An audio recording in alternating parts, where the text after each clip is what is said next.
What's up, guys? Today we'll be talking about education.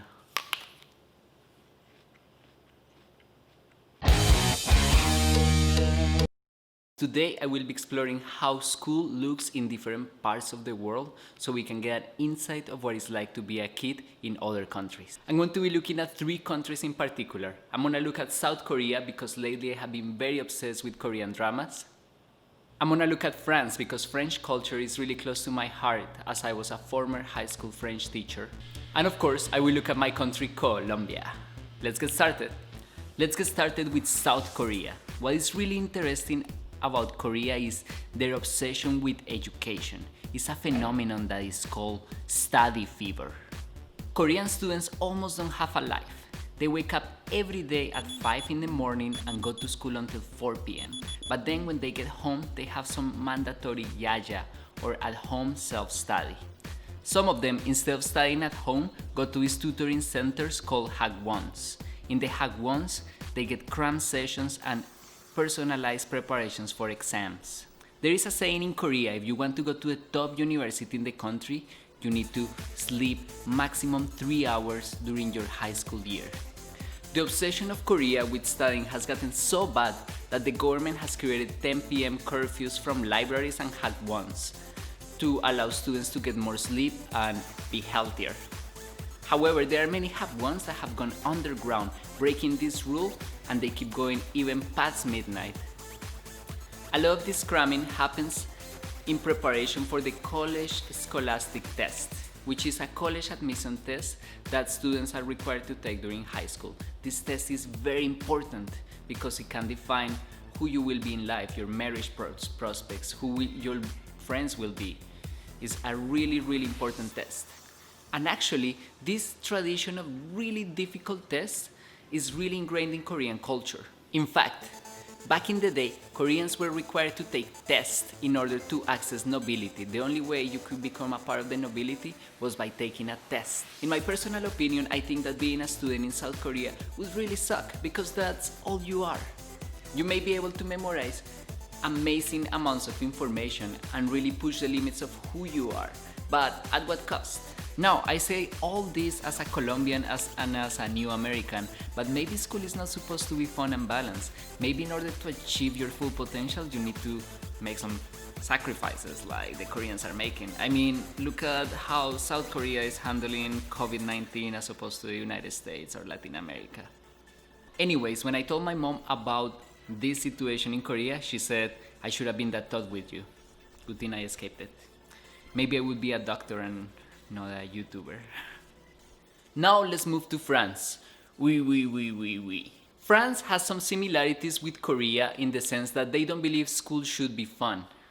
However, they believe school should be balanced. You can see a lot of elements of la joie de vivre, the joy of living, incorporated in the French school system. Their school days are long and classes are very rigorous. However, they have way less school days than Korea and even the United States. Korea has 220 school days in their school calendar. United States has 180 and France has 144, which is a significant difference.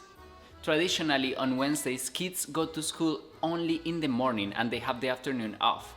This sounds like a nice break, however, the majority of students, if not all, engage in different extracurricular activities on Wednesdays, from the traditional swimming to more obscure martial arts. French kids also get a significant longer lunch compared to the United States.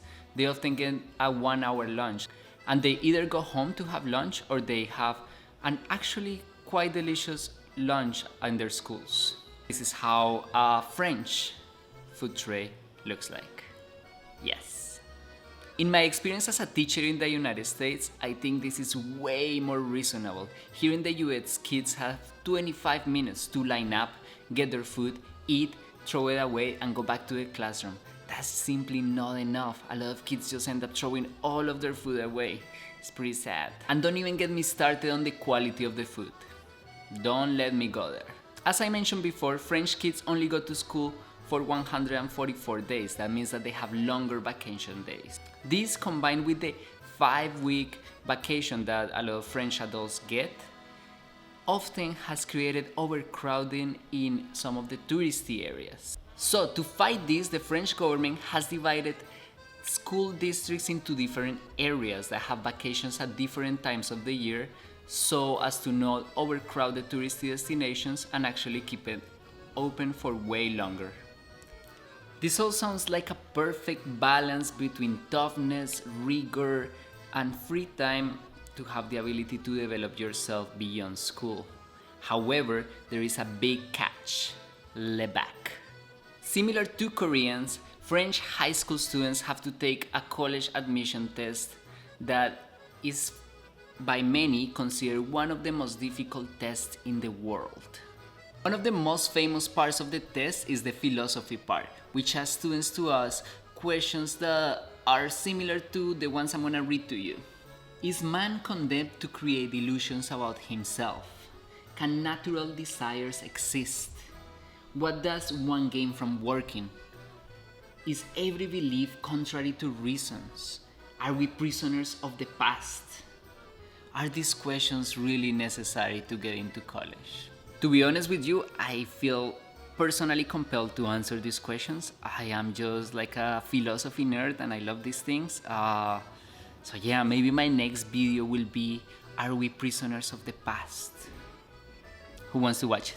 Being a student in France is about balance and counterbalance. You study hard, but you also have time to enjoy culture, grow yourself, all elements that are very important of the joie de vivre in the French spirit. Finally, let's move to my country. One of the big differences between my country and the United States is that we only have 11 grades, so a lot of kids graduate at a very young age. Most of the kids graduate at age 16, and there are some that even graduate at age 15. And because law and medicine are an undergrad degree in Colombia, you can actually have full lawyers and doctors at age 20 or 21. What would be better than trusting your life or your livelihood into somebody who in the United States would barely be allowed to drink? I find that in Colombia there was a lot of informality between teachers and students. We usually call them by the first name, or sometimes just even profe, which is a short version of profesor, Spanish for teacher. And whenever we say profe, it was usually to complain about something. Ay, profe, this is too hard. Unlike the United States, students receive the calendar at the beginning of the year and they don't get to choose what classes to take.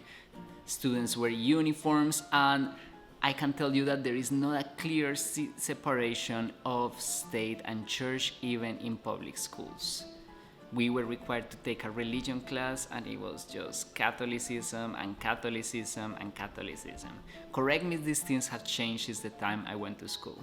A fun fact is that Colombia has two school calendars. We have calendar A, which starts in January and ends usually in November or December, and we have calendar B, which resembles the school calendar in the United States. Normally, calendar B schools, the ones that follow the American school calendar, are private schools that teach mainly in English and that are very expensive. A lot of times their names are Vermont, Abraham Lincoln School. They have all of these American names that encourage parents to pay a little bit more. The two calendar system, I personally think it sucks because my best friends and my cousins, they were always on opposite calendars. I was always in calendar A and they were in calendar B. So whenever I was in vacation, they were studying, and when they were in vacation, I was studying. It was kind of annoying. Colombian high school seniors also take a test that resembles more the SAT, which means it's important for college admission, but it won't determine the rest of your life.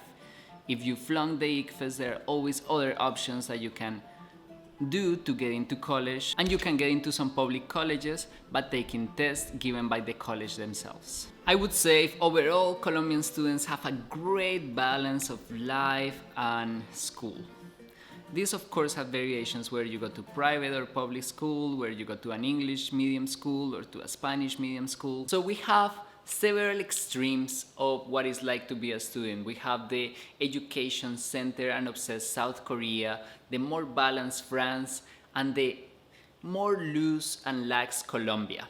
A lot of them have benefits and drawbacks. For example, Korea has a high rate of suicide among their students, even though they perform really well and rank top in math, science, and even writing. While it is important to recognize that Colombian education could be more rigorous, could be stronger, could be better, and that could ultimately help us build a better society, a more organized society. I would like to start a discussion in the comments below about which one do you think is a better system. Do you think it's better to have strong rigor for students, or do you think it's better to let them be kids and develop themselves? Also, let us know in the comments below, how are the education systems in your countries? How is the education system in the Philippines, in India, in Canada? I would like to learn more about other models and what's working and what's not working. Thank you so much for watching. If you enjoyed this video, give us a like and comment below. And also, don't forget to subscribe to our channel of culture and languages. Adios, amigos.